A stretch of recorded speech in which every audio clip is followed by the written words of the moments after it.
May 14, 2008. 2:30 a.m., rural Minnesota. A 19-year-old college student named Brandon Swanson was driving home from a party. He was talking to his father on his cell phone, telling him he'd gone off the road into a ditch. Brandon wasn't hurt. The car was stuck, but he was fine. He just needed help getting out. His father, Brian, and mother, Annette, immediately got in their car. They drove toward where Brandon said he was. They stayed on the phone with their son, guiding him, telling him they were coming. The call lasted 47 minutes. And then, at 2:30 a.m., Brandon said 2 words. "Oh, shit." And the line went dead. Brandon Swanson's parents arrived at the location. They searched. They called his name. They honked the horn. They flashed their lights. Nothing. No Brandon. No car. No response. They called his phone. It went straight to voicemail. In the hours that followed, police were called. Search parties were organized. Hundreds of volunteers scoured the Minnesota farmland. They searched for days, weeks, months, years. Brandon Swanson was never found. Not his body, not his car, not a single trace. What happened in those final seconds? Why did Brandon say, "Oh, shit"? What did he see? What happened to him? His father, Brian, heard something in those last moments. A sound, like splashing. Like Brandon had fallen into water. But there was no river where Brandon said he was. No lake. No body of water large enough to make someone disappear. For over 15 years, Brandon's family has searched. Police have investigated. Volunteers have walked thousands of acres of farmland. But Brandon Swanson vanished as if he'd stepped off the face of the earth. This is one of the most baffling missing persons cases in American history. Because Brandon was on the phone with his parents when he disappeared. They heard it happen. They heard those final words. And they've been trying to understand them ever since. This is the complete story. Every detail, every theory, every search. The mystery of Brandon Swanson. Chapter 2. Who was Brandon Swanson? To understand this case, we need to know who Brandon was. Brandon Victor Swanson was born January 30th, 1989, in Marshall, Minnesota. He was the only child of Brian and Annette Swanson. Brandon grew up in Marshall, a small town in southwestern Minnesota, population about 13,000. Rural farm country, the kind of place where everyone knows everyone. Brandon had a good childhood. His parents were loving and attentive. They were close. Brandon was their world. Brandon was a typical kid. He played sports, basketball and football. He had friends. He was social. Popular but not arrogant. He was smart. Did well in school. Not a genius, but a solid student. He graduated from Marshall High School in 2007. After high school, Brandon enrolled at Minnesota West Community and Technical College in Canby, Minnesota, about 30 miles from Marshall. He was studying wind turbines, a growing field in rural Minnesota where wind farms were being built. Brandon lived in Canby during the school year, but he came home to Marshall on weekends and breaks. He was still close to his parents, still dependent on them in the way 19-year-olds are. He'd call them regularly, check in, ask for advice. Brandon was responsible. He wasn't a troublemaker. He didn't have a criminal record. He wasn't into drugs. He drank occasionally. He was a college kid, but nothing excessive. His parents trusted him. He was a good kid. On May 13, 2008, Brandon was finishing up his first year of college. He had one more day of classes, and then he'd be home for the summer. That night, there was a party, an end-of-semester celebration in Canby. Brandon went with friends. It was supposed to be a fun night. a celebration. Instead, it became the last night anyone would ever see Brandon Swanson. Chapter 3. The Party. May 13th, 2008, May 13th, 2008. Canby, Minnesota. Brandon went to a party that evening.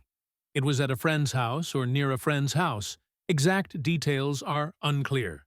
But it was in Canby, where Brandon attended college. The party was typical. College kids, music, drinking, socializing, end-of-year celebration. Brandon was there with friends. He was in good spirits. He'd finished his exams. He was looking forward to summer. Brandon drank that night. How much? That's debated. His blood alcohol level was never tested because he disappeared before police could test him. But friends said he'd had some drinks. Not falling down drunk, but he'd been drinking.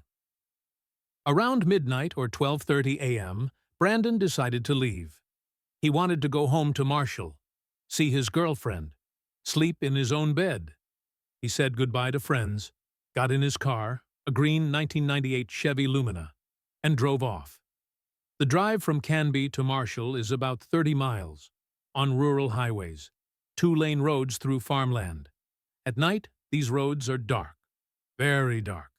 No street lights, just fields and farms and the occasional house. Brandon knew these roads. He'd driven them dozens of times. This was familiar territory. But somewhere along the way, Brandon got lost. Around 1 a.m., about 30 minutes into his drive, Brandon went off the road. He later told his parents he'd been on a gravel road. He misjudged a curve or the road's edge. The car went into a ditch. The car wasn't damaged. The airbags didn't deploy. But the car was stuck. The wheels were hung up on the ditch. Brandon tried to drive out, but he couldn't. The car wouldn't move. Brandon was stuck. In the middle of rural Minnesota. In the middle of the night. Miles from anywhere. But Brandon wasn't worried. He had his cell phone. He'd call his parents. They'd come get him. This was an inconvenience, not a crisis. So Brandon called home. Chapter 4. The phone call begins around 1:45 a.m. Brandon called his parents' house. Brian Swanson answered. Brandon's father. Brandon explained the situation. He'd gone off the road. The car was stuck in a ditch. He wasn't hurt, but he needed help getting out. Brian said they'd come get him. Where was he? And here's where the story gets complicated. Brandon said he was near Lind, Minnesota, a tiny town about 10 miles southwest of Marshall. He said he'd taken a back road. He wasn't exactly sure where he was, but he was near Lind. He could see the lights of Lind in the distance. Brian and Annette got in their truck. They drove toward Lind. They stayed on the phone with Brandon. Brian asked Brandon to describe what he saw. Landmarks. Anything that would help them find him. Brandon said he was on a gravel road. There were fields. He could see some lights, the town of Lind. But it was dark. Hard to see details. Brian and Annette drove through Lind. They drove the roads around Lind.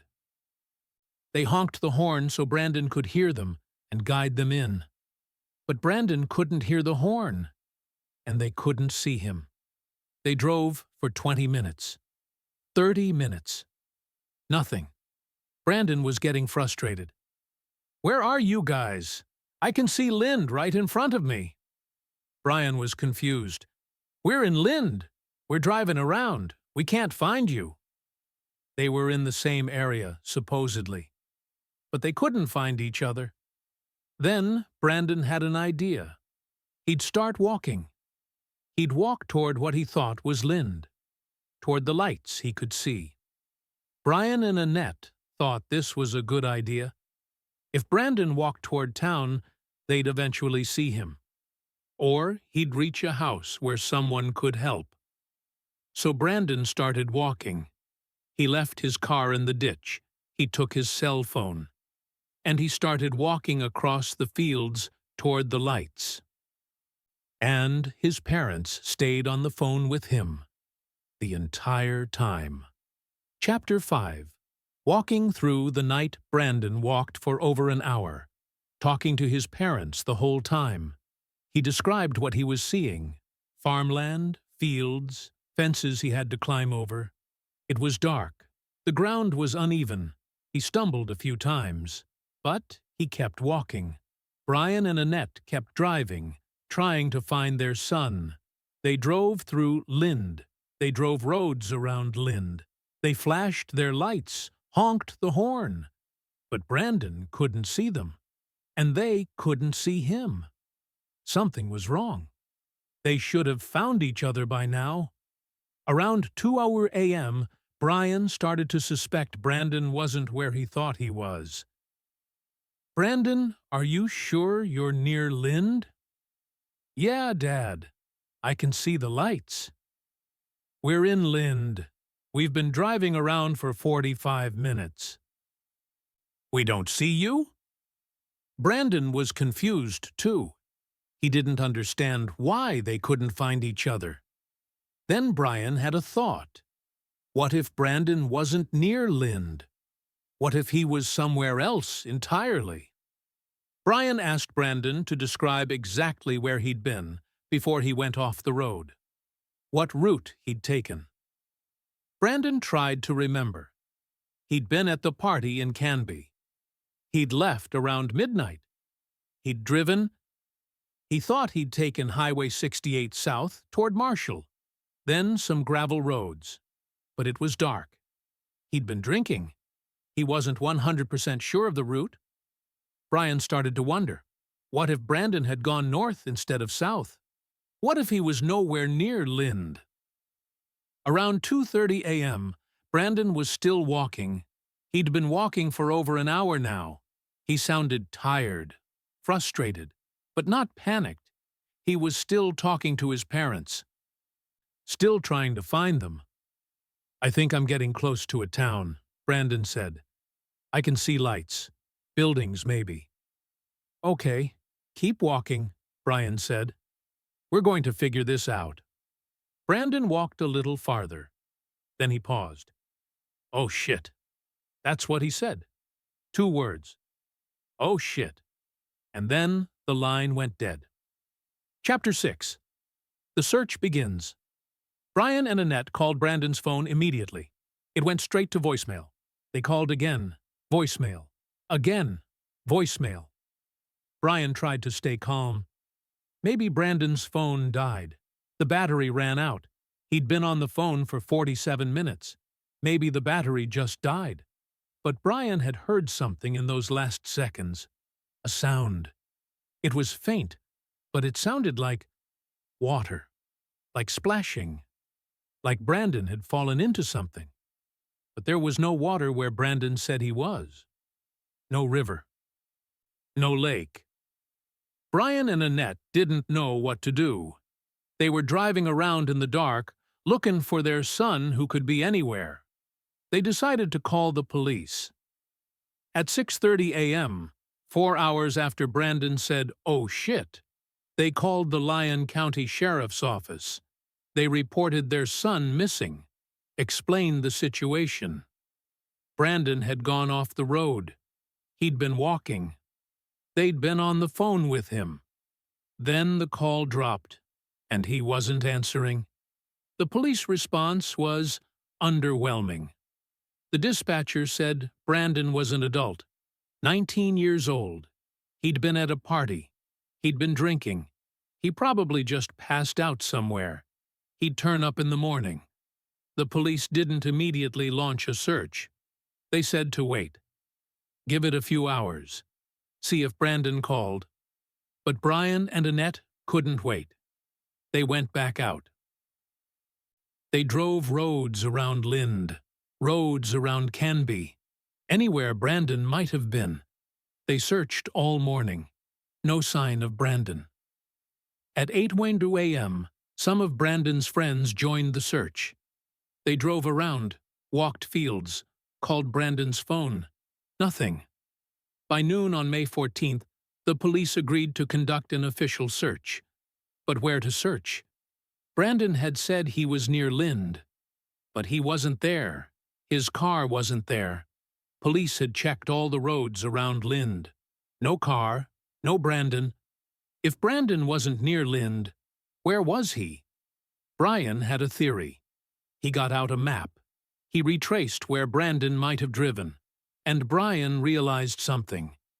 If Brandon had gotten confused, if he'd turned the wrong way after leaving Canby, he could have gone north instead of south. And if he went north, he'd end up near Porter, Minnesota. A small town about 25 miles northwest of Marshall. Porter and Lind are similar, small towns, lights at night. If Brandon was near Porter but thought he was near Lind, that would explain why they couldn't find each other. Police decided to search near Porter. They drove the roads, and within hours they found something.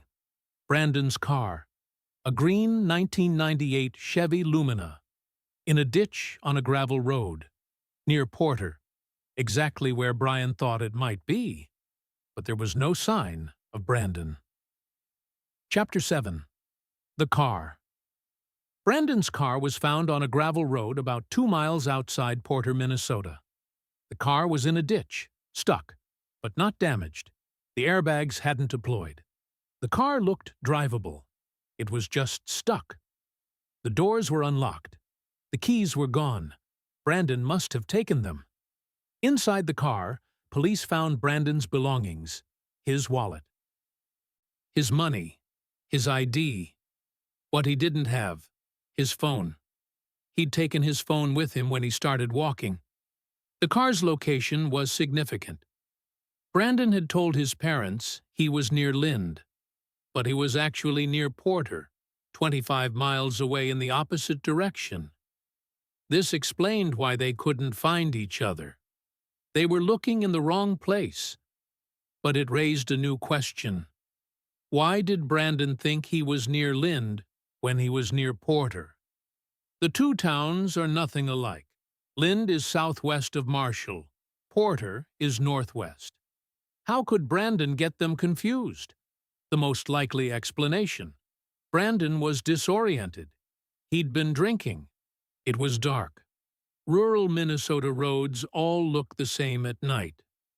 Brandon left Canby thinking he was heading toward Marshall, but he turned the wrong way. He went north instead of south. When he went off the road, he looked around. He saw lights in the distance. He assumed those lights were Lind because that's where he thought he was. But those lights were probably Porter. Or maybe even Marshall in the distance. You can see Marshall from certain spots near Porter. Brandon was lost, and he didn't know it. So now police had a starting point. Brandon's car was near Porter. Brandon had walked from this location. But which direction did he walk? Brandon said he'd walked toward the lights he saw. If those lights were Porter, he'd have walked south or southwest. But if those lights were something else, maybe Marshall in the distance, he could have walked in a different direction. Police didn't know. All they knew was Brandon had walked away from his car somewhere around 1:50 a.m. And at 2:30 a.m., 40 minutes later, he said, "Oh shit," and disappeared. Chapter 8. The Massive Search. On May 14, 2008, the day after Brandon disappeared, police launched a massive search. They focused on the area around where Brandon's car was found. 2 miles outside Porter. Farmland, fields, rural terrain. Dozens of police officers, volunteers, search and rescue teams, helicopters, search dogs. They searched for days. Then weeks. The terrain made searching difficult. This is flat farmland, cornfields, soybean fields. In mid-May, crops were just starting to grow. The fields were muddy. The ground was soft from spring rains. Visibility was good. Flat land you can see for miles. But there were also ditches, culverts, farm equipment, abandoned buildings, ponds, plenty of places a body could be hidden. Search dogs were brought in, cadaver dogs, tracking dogs. The dogs were given Brandon's scent from items in his car. The dogs tracked in different directions. Some went south toward Porter. Some went west. The scent trails were confusing. Maybe because Brandon had walked around trying to figure out where he was. But no dog found Brandon. No dog found a body. Helicopters searched from above. Thermal imaging cameras looked for heat signatures. If Brandon was lying injured in a field, the cameras should detect him. Nothing. Volunteers walked the fields. Line searches. Dozens of people walking side by side, covering every inch of ground. They searched hundreds of acres, checked every ditch, every culvert, every abandoned building. Nothing. No sign of Brandon, no clothing, no phone, no body. Police searched bodies of water. There were a few small ponds in the area. The Yellow Medicine River was about a mile from where Brandon's car was found. Could Brandon have fallen into the river? That would explain the splashing sound his father heard. Divers searched the river. Sonar equipment scanned the bottom. Nothing. No body. No evidence Brandon had ever been in the water. The search continued for weeks, into June, into July. By August, the active search was scaled back. Police said they'd searched everywhere they could think of. If Brandon was in the area, they should have found him, but they didn't. Brandon Swanson had vanished. Chapter 9. The theories begin when someone vanishes without a trace. Theories emerge. Let me walk through the major theories about what happened to Brandon Swanson. Theory 1. Brandon fell into water and drowned. This is what Brandon's father, Brian, believes. And it's based on what Brian heard in those final seconds. When Brandon said, "Oh shit," Brian heard a sound, a faint sound, like splashing, like Brandon had stepped into water or fallen into water. Could Brandon have fallen into the Yellow Medicine River? The Yellow Medicine River runs through the area where Brandon was walking. It's not a huge river, more like a creek in most spots. But in May, after spring rains, it can be deeper and faster. The river is about a mile from where Brandon's car was found. If Brandon walked southwest from his car, he'd eventually reach the river. Maybe Brandon was walking in the dark. He didn't see the river. He stepped in. The current was stronger than he expected. He fell. He was swept downstream. Evidence supporting this. Brian heard splashing. The Yellow Medicine River was in the area. Spring runoff made the river deeper, faster. Bodies can be swept miles downstream and buried in sediment. This would explain why no body was found on land. Problems with this theory. Extensive searches of the river found nothing. The river isn't that deep or fast in most places. Brandon said, "Oh shit," like he saw something. Not like he fell. His phone would have been found along the river. Divers searched the river multiple times. Theory 2. Brandon fell into a well or cistern. Rural Minnesota farmland has old wells, cisterns, and drainage systems. Some are abandoned. Some are covered with rotted wood or overgrown with vegetation. Maybe Brandon, walking in the dark, stepped on a rotted well cover. It gave way. He fell 10, 20, 30 feet down a well shaft. "Oh shit," was his reaction to the ground giving way beneath him. The fall killed him or knocked him unconscious. His body is at the bottom of a well or cistern that's never been found. Evidence supporting this would explain sudden disappearance, would explain "oh shit" reaction, would explain why body was never found. Farmland has many hidden dangers. This has happened in other cases. Problems with this theory. Searchers checked known wells in the area. Most old wells are small. Search dogs should have detected them. Brandon's phone would likely have survived the fall and been traceable. This requires extremely bad luck. Theory 3. Brandon had a medical emergency. Maybe Brandon, tired and possibly intoxicated, had a medical emergency. A heart attack, a seizure, an aneurysm, diabetic shock. "Oh shit," was his reaction to feeling something wrong in his body. He collapsed in a field, died quickly. His body is out there, but it's never been found. Evidence supporting this would explain sudden collapse, would explain why he stopped responding.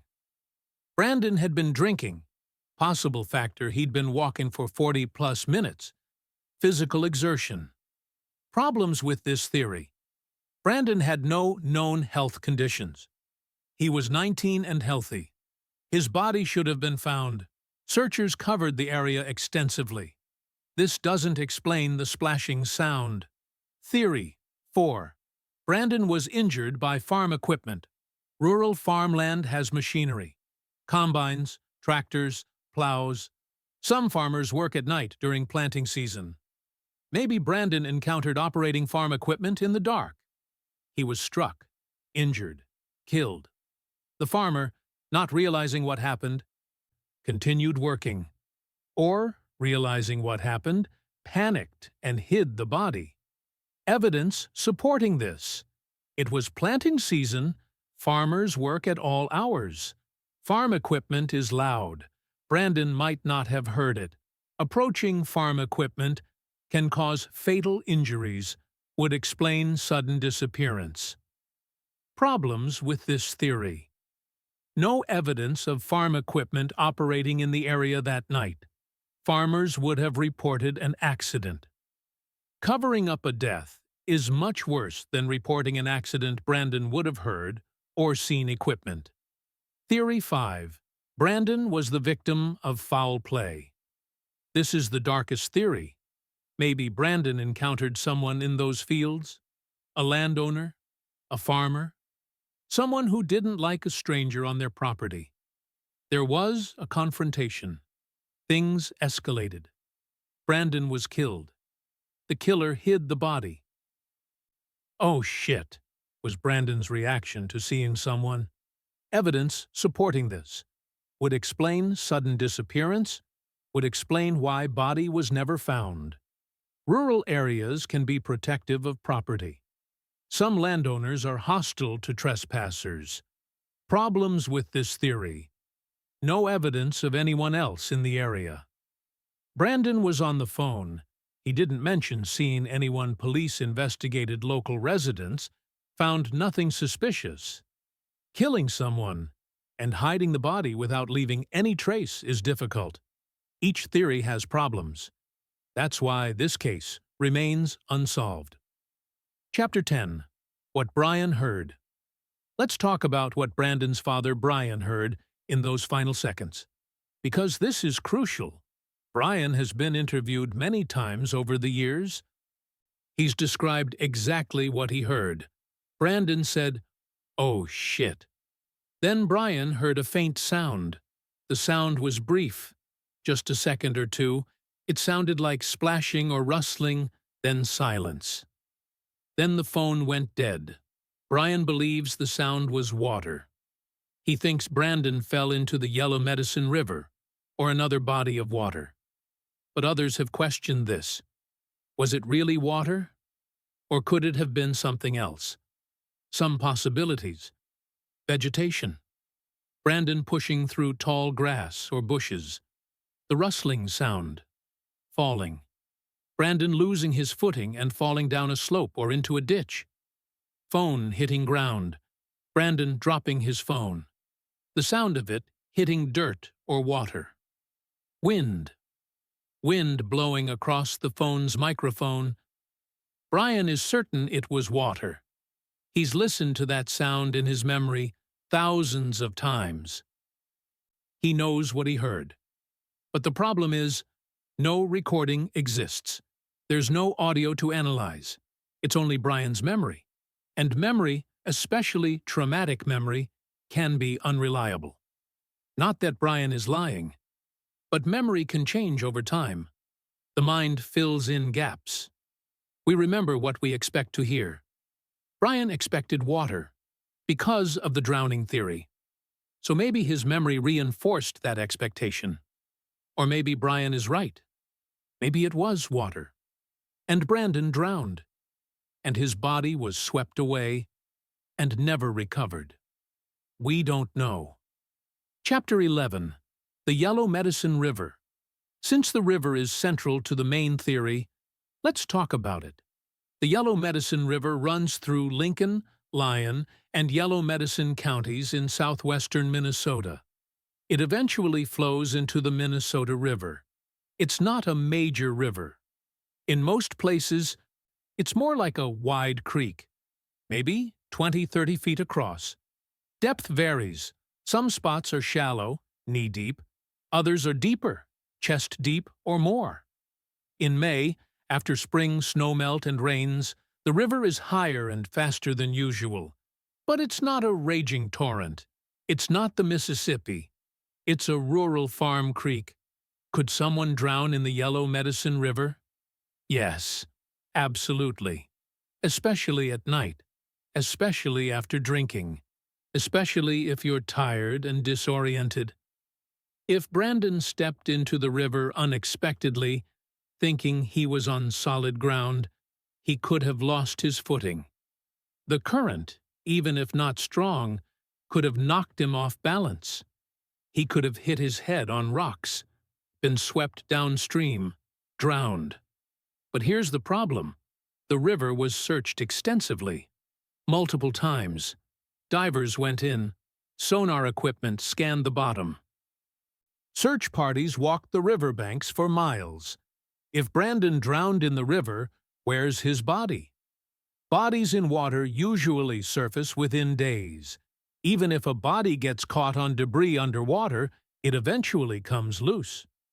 Decomposition creates gases that make bodies float. Brandon's body never surfaced, not in the days after his disappearance, not in the weeks, not in the 15-plus years since. Some people argue that Brandon's body was swept downstream and ended up in the Minnesota River, and from there, possibly into the Mississippi River. By the time the body surfaced, it could have been miles away.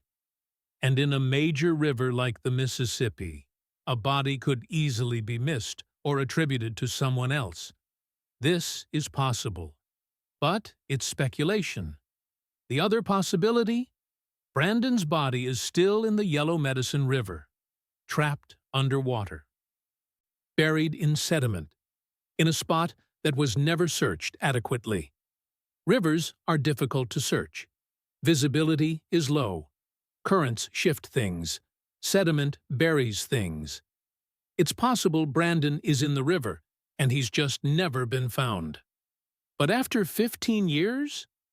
That's a long time for a body to remain hidden in a relatively small river that's been searched multiple times. Chapter 12. The Phone. Let's talk about Brandon's phone, because it's a crucial piece of evidence. Brandon had his cell phone with him when he disappeared.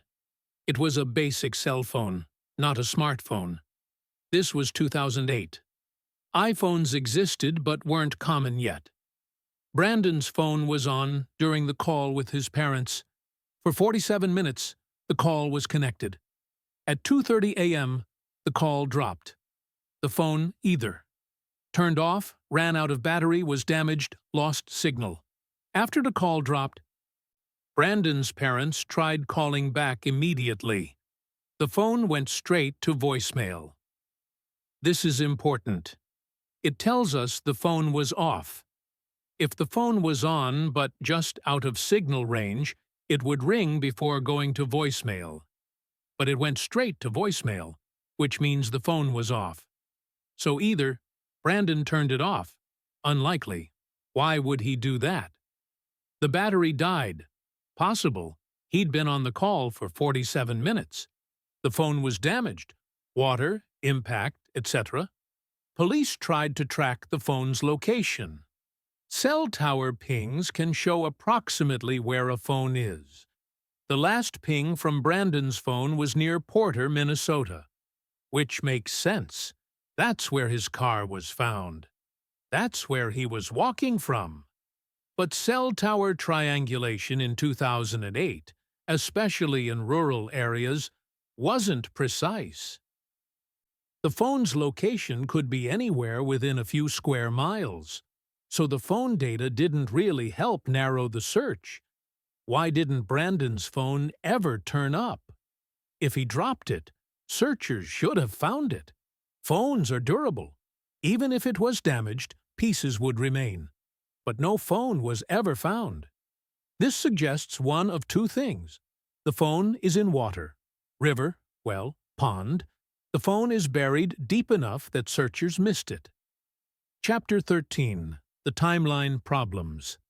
There are some odd details about the timeline that don't quite add up. Let me walk through them. Issue 1. Why did it take so long to call police? Brandon disappeared at 2:30 a.m. His parents didn't call police until 6:30 a.m. 4 hours later. Why did they wait? Brian and Annette have explained this. They thought Brandon's phone had just died. They thought he'd walked to a house and was sleeping on someone's porch. They thought he'd call in the morning. They kept searching on their own. They drove around. They didn't immediately think, emergency. By 6:30 a.m., when Brandon still hadn't called, they realized this was serious. But 4 hours is a long time. If they'd called police at 2:30 a.m., would the outcome have been different? Maybe, maybe not. But it's a question that haunts the family. Issue 2. Why didn't Brandon stay with the car? Brandon's car wasn't damaged. It was just stuck. If Brandon had stayed with the car, his parents would have found him when they found the car. Why did he leave the car and start walking? Brandon explained to his parents. He was impatient. He wanted to get home. He thought he could walk to Lind, which he thought was close by, and get help. But walking through unfamiliar farmland in the dark is dangerous. Why take that risk? Some speculate Brandon was more intoxicated than he let on. He wasn't thinking clearly. He made a bad decision. Issue 3. How did Brandon walk for 40 minutes and not reach anything? Brandon walked from approximately 1:50 a.m. to 2:30 a.m. That's 40 minutes. A person walking at a normal pace covers about 2 to 3 miles in 40 minutes. But Brandon never reached a town, never reached a house, never reached a road. Was he walking in circles? Was he disoriented? Was the terrain slowing him down? Or was Brandon not where he thought he was? Was he walking away from civilization instead of toward it? We don't know. But it's strange that in 40 minutes of walking, Brandon never encountered anything. Chapter 14. The searches continue. Even though the active search was scaled back after a few months, searches have continued over the years. 2009. 1 year later, on the 1-year anniversary of Brandon's disappearance, volunteers organized another search. Hundreds of people turned out. They walked fields, checked ditches, looked in abandoned buildings. Nothing. 2010-2015, sporadic searches. Over the next several years, smaller searches were conducted periodically, usually organized by Brandon's family and volunteers. They focused on areas that hadn't been searched thoroughly before, but the results were always the same. Nothing. 2013. Dogs indicate. In 2013, cadaver dogs were brought in for another search. These dogs are trained to detect the scent of human remains. During the search, the dogs indicated in several locations. This means they detected something, possibly human remains. These locations were excavated, carefully dug up, searched thoroughly. Nothing was found. No remains, no evidence, false positives, or the scent of something else the dogs mistook for remains. 2018, 10 years later. On the 10th anniversary, another large search was organized, the biggest search since 2008. Volunteers came from all over Minnesota. They were determined to find something. Anything. They used modern technology, ground-penetrating radar, drones with thermal cameras, sonar equipment on the river. Nothing. 10 years. Hundreds of searches. Thousands of volunteer hours. And Brandon Swanson remained missing. Chapter 15. Brandon's Law.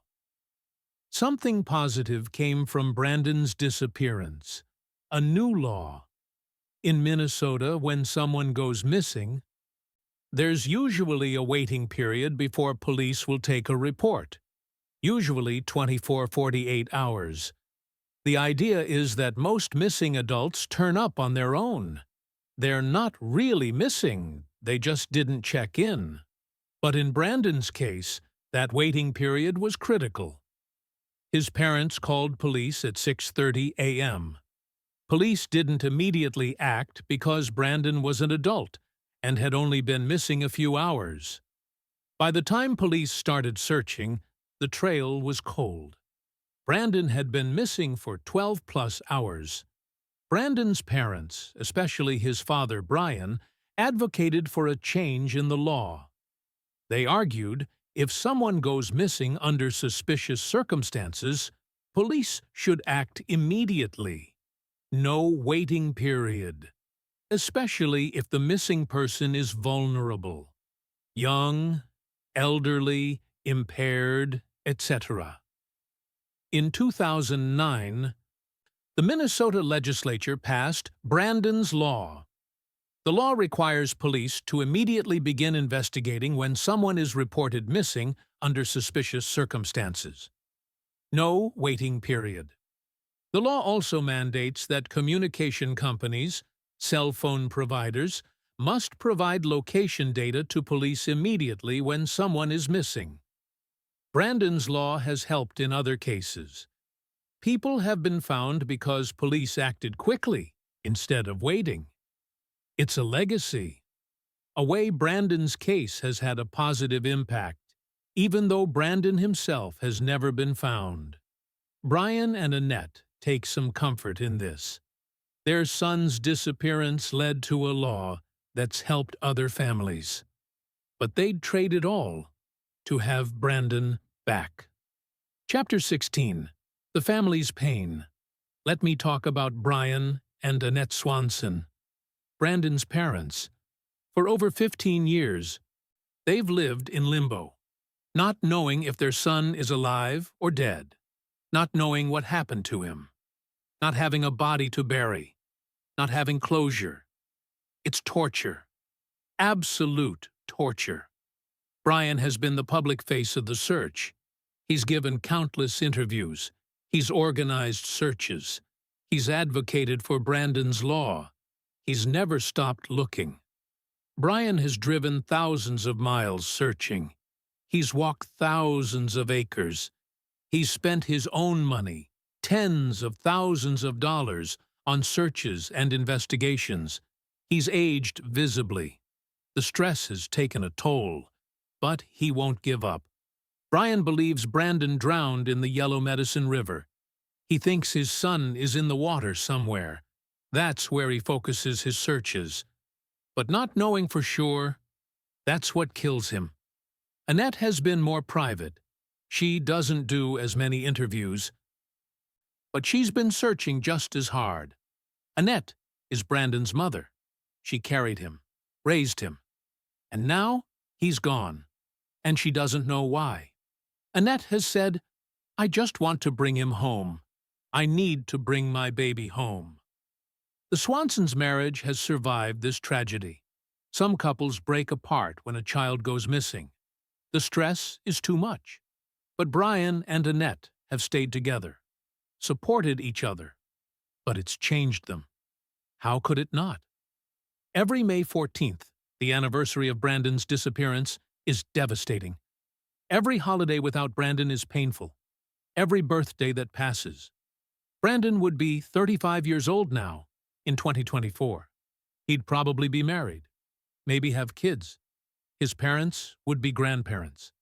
Instead, Brandon is frozen at 19, forever a teenager, forever missing. Chapter 17. The Conspiracies and Wild Theories. As with any unsolved mystery, wild theories have emerged. Let me address some of them. Theory: Brandon faked his disappearance.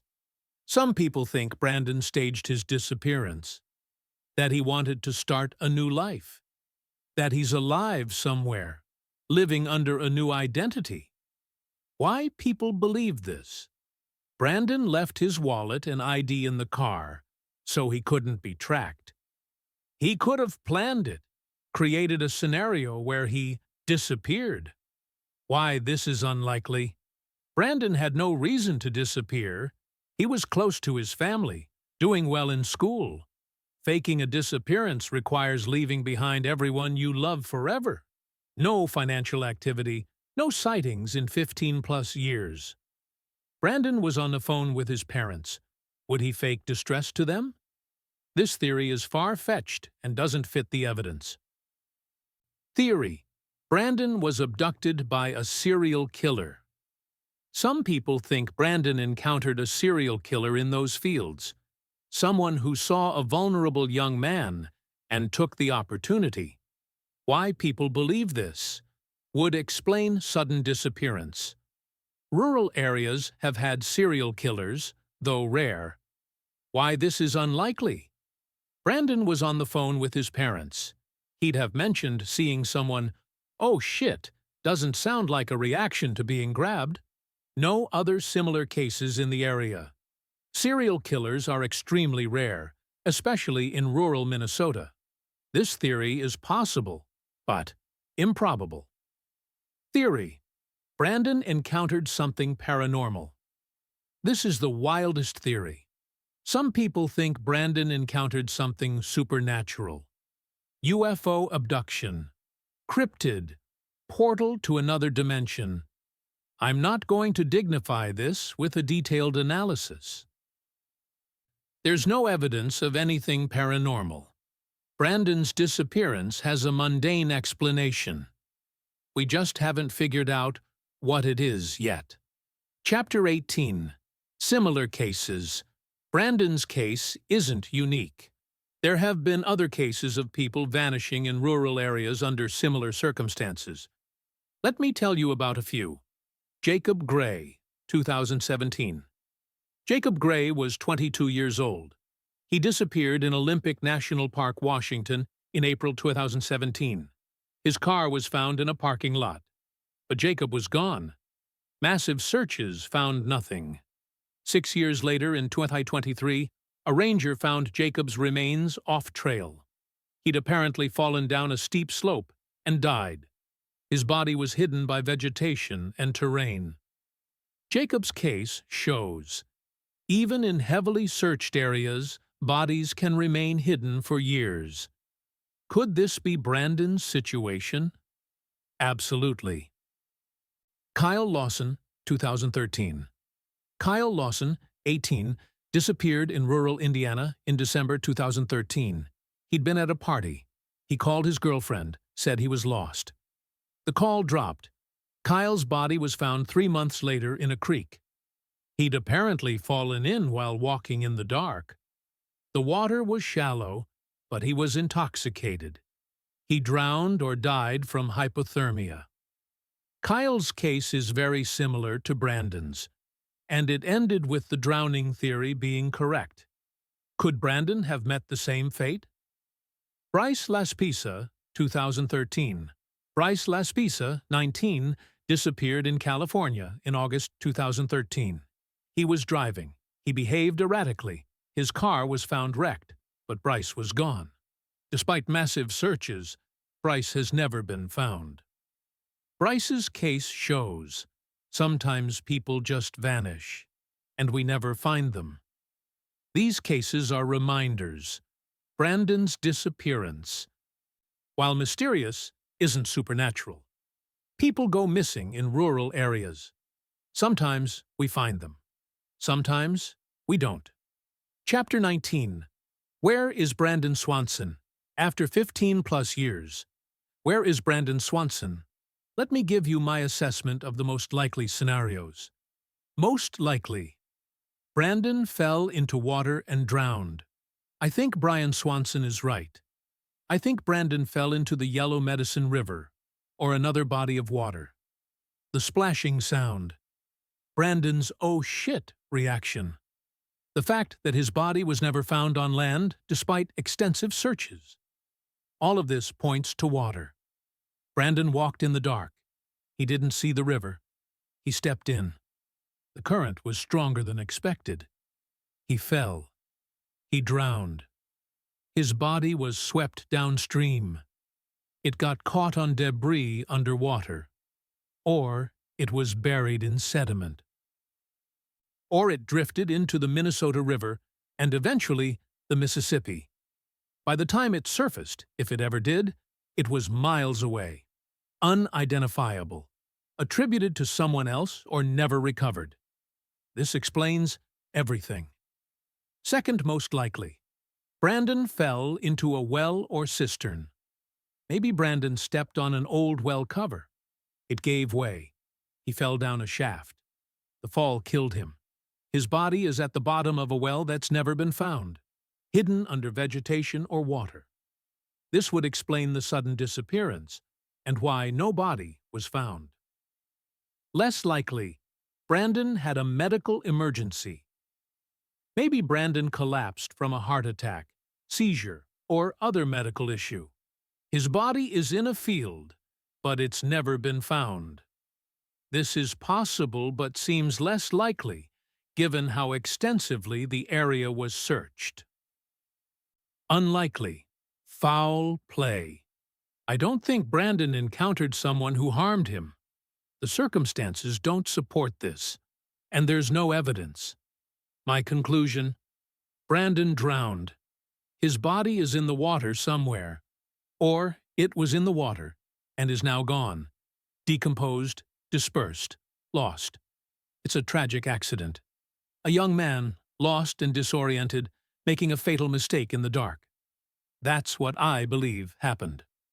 Chapter 20. The Unanswered Questions. Even if Brandon drowned, questions remain.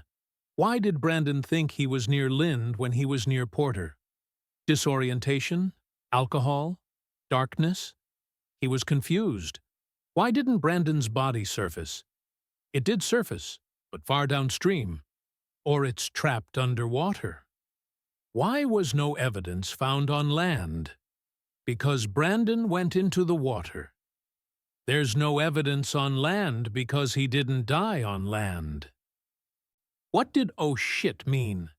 Brandon realizing he'd stepped into water, or the ground giving way. A sudden realization of danger. Why didn't searchers find the body in the river? Rivers are hard to search. Bodies can be buried in sediment or swept far downstream. These answers are speculative, but they fit the evidence. The truth is, we may never know exactly what happened. We may never find Brandon, and that's the hardest part. Chapter 21. Conclusion. May 14, 2008. A 19-year-old college student drove home from a party. He went off the road. He called his parents for help. For 47 minutes, he talked to them, told them where he was, walked through the dark trying to find them.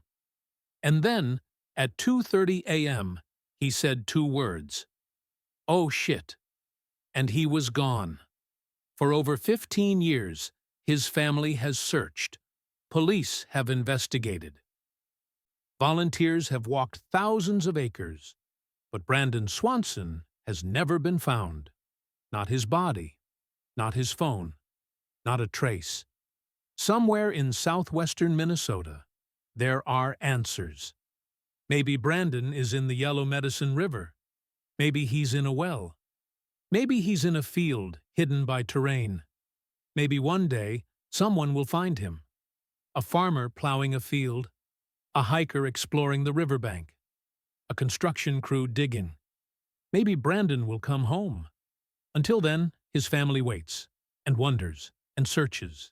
If you know something, if you saw something on May 14, 2008, if you have any information, Minnesota Bureau of Criminal Apprehension, 1-877-996-6222. Even the smallest detail could bring Brandon home. Where is Brandon Swanson? What did he see in those final seconds? What happened to the young man who said, "Oh shit," and vanished forever? Somewhere there are answers, and until those answers come, the search continues. The mystery endures.